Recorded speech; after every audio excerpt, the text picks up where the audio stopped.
grelha para lareira, ali uma cesta de lenha para lareira, para fogão a lenha, lá o suporte de rede de madeira e ferro, churrasqueirinha de vários tamanhos, ó. Aqui o trempe, todo desmontar esse trempe, suporte para cadeira suspensa.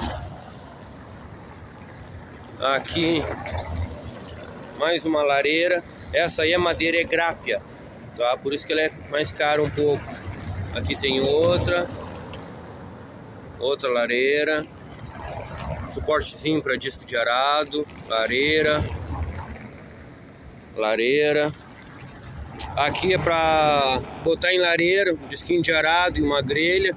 Ele é de girar aqui, vai para dentro e para fora com um parafuso para tu regular a altura. Aqui essa churrasqueira, aqui é o forno dela, aqui a tampa. Ela tem duas grades, ó, uma bota por cima para usar o forno e a outra aqui para portinha embaixo. Aqui o suporte dela, ela não está montada, é só botar em cima do suporte aqui do pé dela. E aqui a parrilla.